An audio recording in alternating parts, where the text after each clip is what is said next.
मैया सरस्वती के पावन संगम के तट पर हम सब बहुत बहुत स्वागत अभिनंदन करते हैं और सभी को उनका स्थान ग्रहण करने का सादर अनुरोध। मैं अनुरोध करती हूँ कि कर्तव्य करें, वंदन करें। माँ गंगा जिनकी दिव्य आभा से प्रयागराज सदैव आलोकित करता है, ऐसी ये वृहद और ये दिव्य प्रतिमा स्मृति चिन्ह के रूप में भेंट करके माननीय मुख्यमंत्री जी और हमारे उप मुख्यमंत्री द्वय बहुत जोरदार तालियों के बीच अभिवादन करते बोलेंगे, गंगा मैया की, यमुना मैया की, त्रिवेणी के पावन संगम की। करती हूँ माननीय मुख्यमंत्री जी से, जो माननीय प्रधानमंत्री जी की प्रेरणा व 167 परियोजनाओं का जो केंद्र सरकार के रेलवे मंत्रालय से तथा राज्य सरकार के विभिन्न विभागों की परियोजनाएं हैं। बहुत जोरदार तालियों से एक बार पुनः माननीय प्रधानमंत्री जी का हम अभिवादन करते हैं, वंदन करते हैं।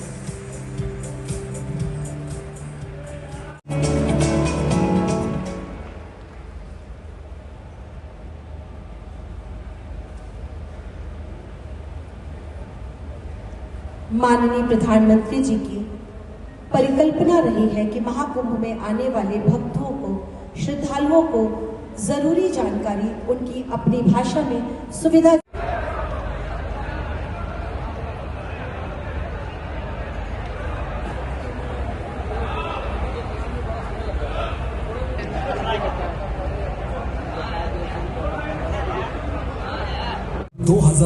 में यशस्वी प्रधानमंत्री श्री नरेंद्र मोदी जी के विजन के अनुरूप माननीय मुख्यमंत्री योगी आदित्यनाथ के नेतृत्व में कई कीर्तिमान अपने नाम किए।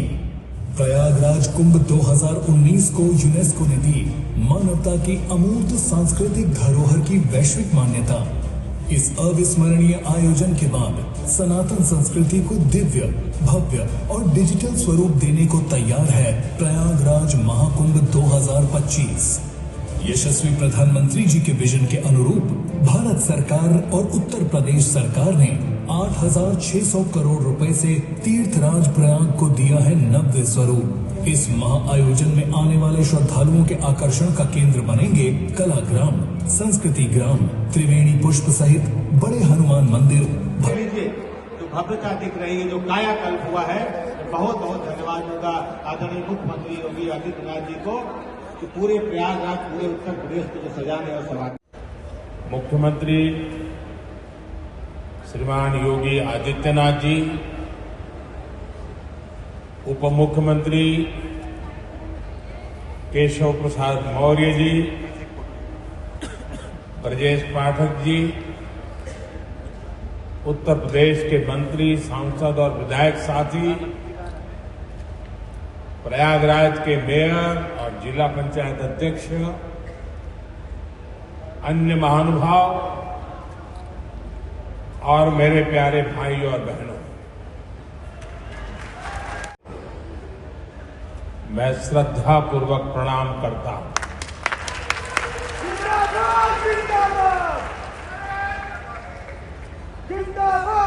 महाकुंभ में पधार रहे सभी साधु संतों को भी नमन करता हूं।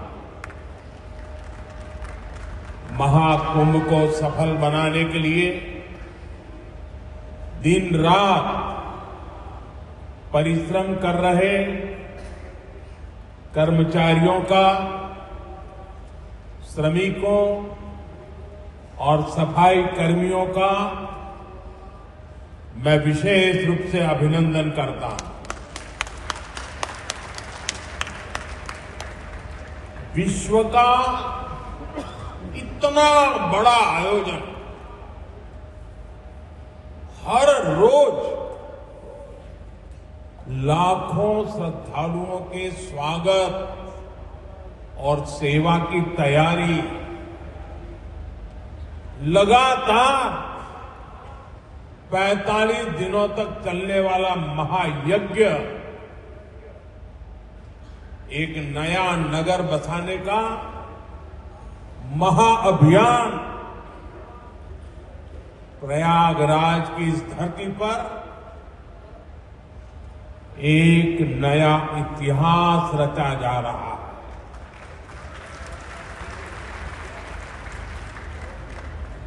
अगले साल महाकुंभ का आयोजन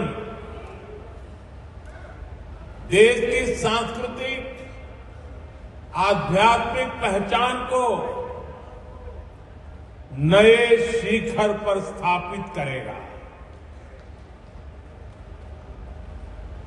और मैं तो बड़े विश्वास के साथ कहता हूं, बड़ी श्रद्धा के साथ कहता हूं, अगर मुझे इस महाकुंभ का वर्णन एक वाक्य में करना हो तो मैं कहूंगा, ये एकता का ऐसा महायज्ञ होगा जिसकी चर्चा पूरी दुनिया में होगी।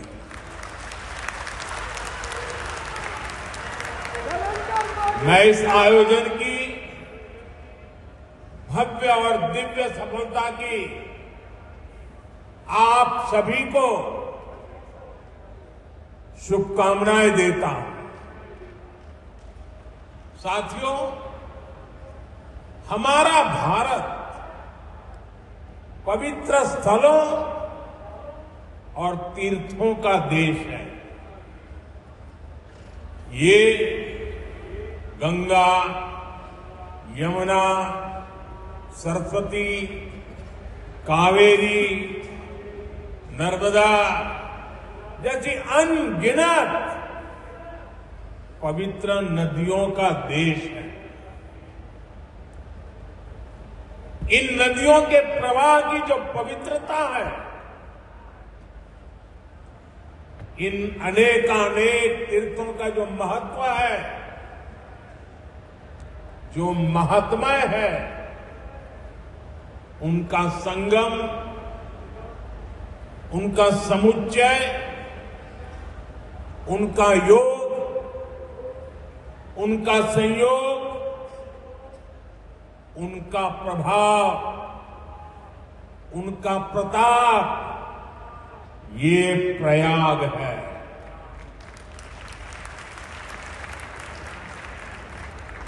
ये केवल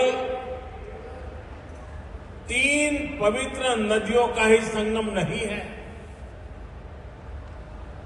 प्रयाग के बारे में कहा गया है, माघ मकरगत रवि जब होई,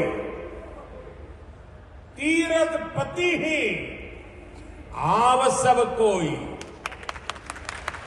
अर्थात जब सूर्य मकर में प्रवेश करते हैं, सभी दैवीय शक्तियां, सभी तीर्थ, सभी ऋषि, महर्षि, मनीषी प्रयाग में आ जाते हैं। ये वो स्थान है जिसके प्रभाव के बिना पुराण पूरे नहीं होते। प्रयागराज वो स्थान है जिसकी प्रशंसा वेद की ऋचाओं ने की। भाइयों बहनों, प्रयाग वो है जहां पग पग पर पवित्र स्थान है, जहां पग पग पर पुण्य क्षेत्र है। त्रिवेणीम माधवम सोमम भरद्वाजम च वासुकीम वंदे अक्षयवटम शेषम प्रयागम तीर्थनायकम। अर्थात त्रिवेणी का त्रिकाल प्रभाव, वेणी माधव की महिमा, सोमेश्वर के आशीर्वाद, ऋषि भारद्वाज की तपोभूमि, नागराज वासुकी का विशेष स्थान, अक्षय वट की अमरता और शेष की अशेष कृपा, ये है हमारा तीर्थराज प्रयाग।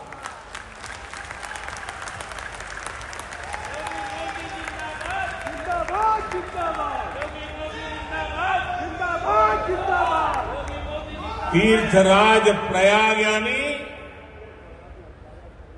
चारी पदार्थ भरा भंडारू, पुण्य प्रदेश देश अति चारू, अर्थात जहां धर्म, अर्थ, काम, मोक्ष चारों पदार्थ सुलभ है, वो प्रयाग है। प्रयागराज केवल एक भौगोलिक भूखंड नहीं है, ये एक आध्यात्मिक अनुभव क्षेत्र है। ये प्रयाग और प्रयाग के लोगों का ही आशीर्वाद है कि मुझे इस धरती पर बार बार आने का सौभाग्य मिलता है।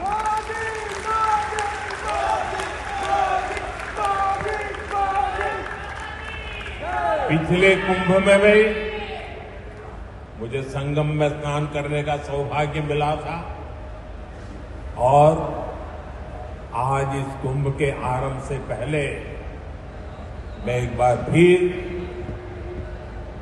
मां गंगा के चरणों में आकर के आशीर्वाद प्राप्त करने का सौभाग्य प्राप्त किया। आज मैंने संगम घाट के लेटे हुए हनुमान जी के दर्शन किए, अक्षय वट वृक्ष का आशीर्वाद भी प्राप्त किया। इन दोनों स्थलों पर श्रद्धालुओं की सहूलियत के लिए हनुमान कॉरिडोर और अक्षय वट कॉरिडोर का निर्माण हो रहा है। मैंने सरस्वती कूप रीडेवलपमेंट प्रोजेक्ट की भी जानकारी ली। आज यहां हजारों करोड़ रुपए के प्रोजेक्ट का लोकार्पण हुआ है। मैं इसके लिए आप सबको बधाई देता हूं। साथियों, महाकुंभ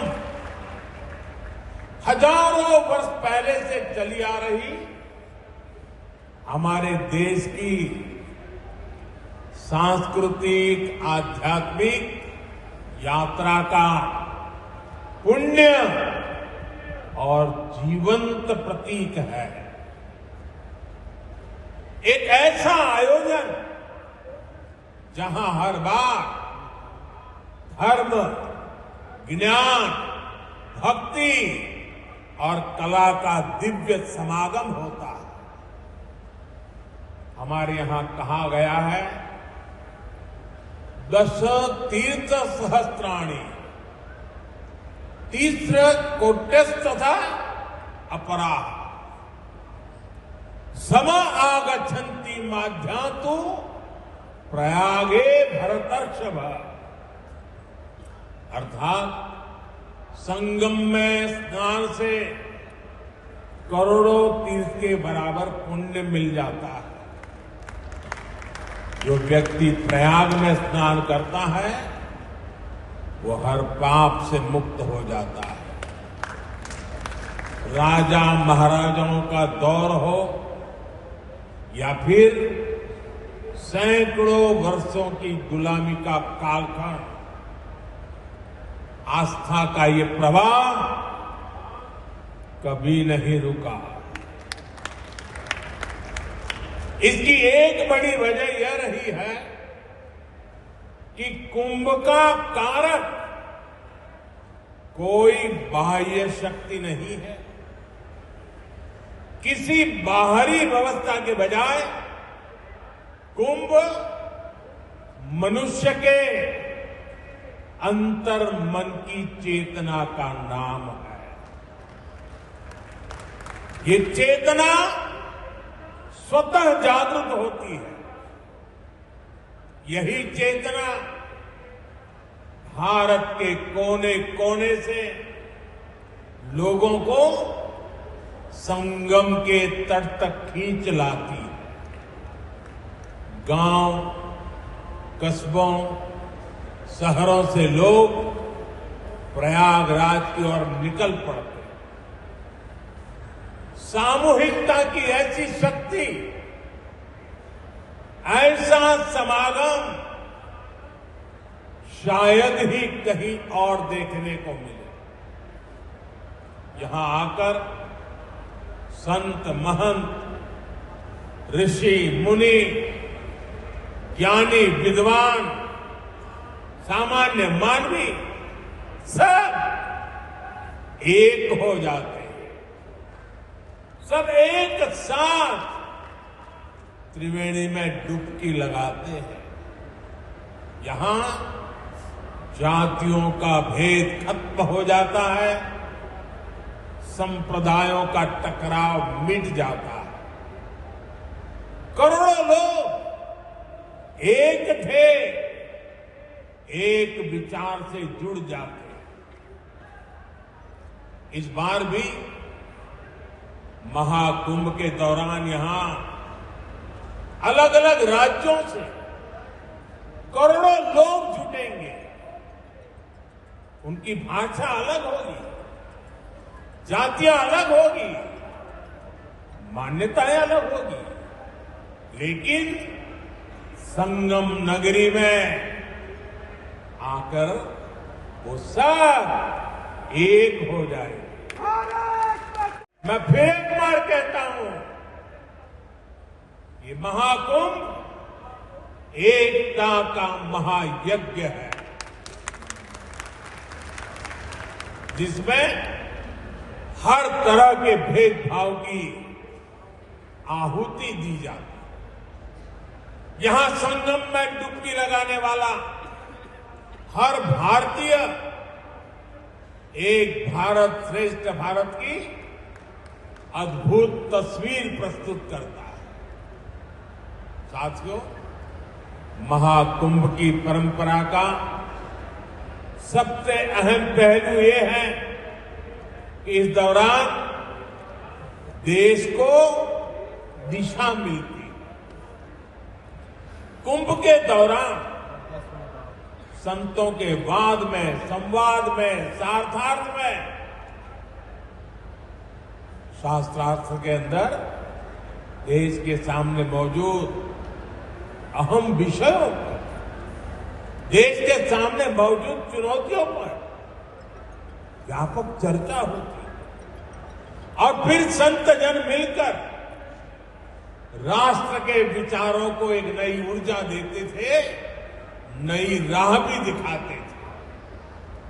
संत महात्माओं ने देश से जुड़े कई महत्वपूर्ण निर्णय कुंभ जैसे आयोजन स्थल पर ही लिए। जब संचार के आधुनिक माध्यम नहीं थे, तब कुंभ जैसे आयोजनों ने बड़े सामाजिक परिवर्तनों का आधार तैयार किया था। कुंभ में संत और ज्ञानी लोग मिलकर समाज के सुख दुख की चर्चा करते थे, वर्तमान और भविष्य को लेकर चिंतन करते थे। आज भी कुंभ जैसे बड़े आयोजनों का महात्म्य वैसा ही है। ऐसे आयोजनों से देश के कोने कोने में समाज में सकारात्मक संदेश जाता है। राष्ट्र चिंतन की धारा निरंतर प्रवाहित होती है। इस आयोजन के नाम अलग अलग होते हैं, पड़ाव अलग अलग होते हैं, मार्ग अलग अलग होते हैं, लेकिन यात्री एक होते हैं, मकसद एक होता है। साथियों, कुंभ और धार्मिक यात्राओं का इतना महत्व होने के बावजूद पहले की सरकारों के समय इनके महात्म्य पर ध्यान नहीं दिया गया। श्रद्धालु ऐसे आयोजनों में कष्ट उठाते रहे, लेकिन तब की सरकारों को इससे कोई फर्क नहीं पड़ता। इसकी वजह थी कि भारतीय संस्कृति से, भारत की आस्था से उनका लगाव नहीं था। लेकिन आज केंद्र और राज्य में भारत के प्रति आस्था, भारतीय संस्कृति को मान देने वाली सरकार है। इसलिए कुंभ में आने वाले श्रद्धालुओं के लिए सुविधाएं जुटाना डबल इंजन की सरकार अपना दायित्व समझती है। इसलिए यहां केंद्र और राज्य सरकार ने मिलकर हजारों करोड़ रुपए की योजनाएं शुरू की। सरकार के अलग अलग विभाग जिस तरह महाकुंभ की तैयारियों को पूरा करने में जुटे हैं, वह बहुत ही सराहनीय है। देश दुनिया के किसी कोने से कुंभ तक पहुंचने में कोई दिक्कत ना हो, इसके लिए यहां की कनेक्टिविटी पर विशेष फोकस किया गया। अयोध्या, वाराणसी, रायबरेली, लखनऊ से प्रयागराज शहर की कनेक्टिविटी को बेहतर किया गया। मैं जिस whole of the government approach की बात करता हूं, उन महाप्रयासों का महाकुंभ भी इस थली में नजर आता है। साथियों, हमारी सरकार ने विकास के साथ साथ विरासत को भी समृद्ध बनाने पर फोकस किया। आज देश के कई हिस्सों में अलग अलग टूरिस्ट सर्किट विकसित किए जा रहे हैं।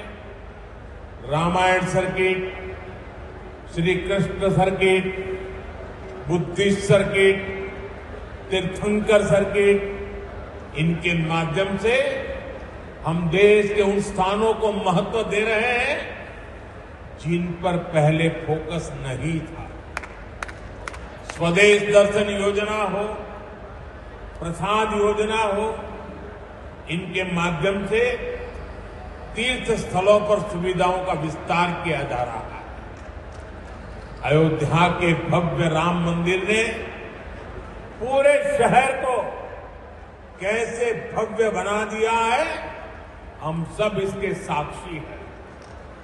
विश्वनाथ धाम, महाकाल, महालोक, इसकी चर्चा आज पूरे विश्व में है। यहां अक्षय वट कॉरिडोर, हनुमान मंदिर कॉरिडोर, भारद्वाज ऋषि आश्रम कॉरिडोर में भी इसी विजन का प्रतिबिंब है। श्रद्धालुओं के लिए सरस्वती कूप, पातालपुरी, नागवासुकी, द्वादश माधव मंदिर का कायाकल्प किया जा रहा है। साथियों, हमारा ये प्रयागराज निषाद राज की भी भूमि है। भगवान राम के मर्यादा पुरुषोत्तम बनने की यात्रा में एक महत्वपूर्ण पड़ाव श्रृंगवेरपुर का भी है। भगवान राम और केवट का प्रसंग आज भी हमें प्रेरित करता है। केवट ने अपने प्रभु को सामने पाकर उनके पैर धोए थे उन्हें अपनी नाव से नदी पार कराई। इस प्रसंग में श्रद्धा का अनन्य भाव है। इसमें भगवान और भक्त की मित्रता का संदेश है। इस घटना का ये संदेश है कि भगवान भी अपने भक्त की मदद ले सकते हैं। प्रभु श्री राम और निषाद राज की इसी मित्रता के प्रतीक के रूप में श्रृंगवेरपुर धाम का विकास किया जा रहा है। भगवान राम और निषाद राज की प्रतिमा भी आने वाली पीढ़ियों को समता और समरसता का संदेश देती रहे। साथियों, कुंभ जैसे भव्य और दिव्य आयोजन को सफल बनाने में स्वच्छता की बहुत बड़ी भूमिका है। महाकुंभ की तैयारियों के लिए नमामि गंगे कार्यक्रम को तेजी से आगे बढ़ाया गया है। प्रयागराज शहर के सैनिटेशन और वेस्ट मैनेजमेंट पर फोकस किया गया है।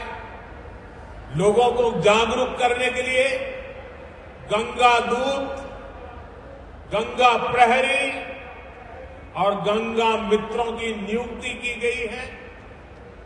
इस बार कुंभ में 15,000 से ज्यादा मेरे सफाई कर्मी भाई बहन कुंभ की स्वच्छता को संभालने वाले।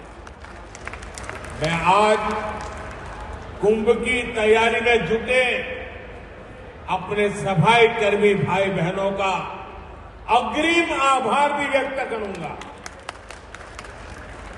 करोड़ों लोग यहां पर जिस पवित्रता, स्वच्छता, आध्यात्मिकता के साक्षी बनेंगे, वो आपके योगदान से ही संभव होगा। इस नाते यहां हर श्रद्धालु के पुण्य में आप भी भागीदार बनेंगे। जैसे भगवान कृष्ण ने झूठे पत्तल उठाकर संदेश दिया था कि हर काम का महत्व है, वैसे ही आप भी अपने कार्यों से इस आयोजन की महानता को और बड़ा करेंगे। ये आप ही हैं जो सुबह सबसे पहले ड्यूटी पर लगते हैं और देर रात तक आपका काम चलता रहता है। 2019 में भी कुंभ आयोजन के समय यहां की स्वच्छता की बहुत प्रशंसा हुई थी। जो लोग हर 6 वर्ष पर कुंभ या महाकुंभ में स्नान के लिए आते हैं, उन्होंने पहली बार इतनी साफ सुंदर व्यवस्था देखी थी। इसलिए आपके पैर धुलकर मैंने अपनी कृतज्ञता दिखाई थी। हमारे स्वच्छता कर्मियों के पैर धोने से मुझे जो संतोष मिला था, वो मेरे लिए जीवन भर का यादगार अनुभव बन गया है। साथियों, कुंभ से जुड़ा एक और पक्ष है जिसकी चर्चा उतनी नहीं हो पाती। ये पक्ष है कुंभ से आर्थिक गतिविधियों का विस्तार। हम सभी देख रहे हैं कैसे कुंभ से पहले इस क्षेत्र में आर्थिक गतिविधियों में तेजी आ रही है।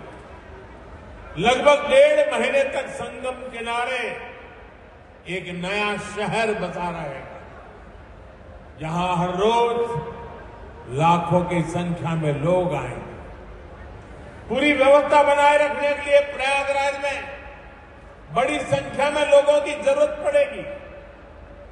6,000 से ज्यादा हमारे नाविक साथी, हजारों दुकानदार साथी पूजा पाठ और स्नान ध्यान कराने में मदद करने वाले सभी का काम बहुत बढ़ेगा।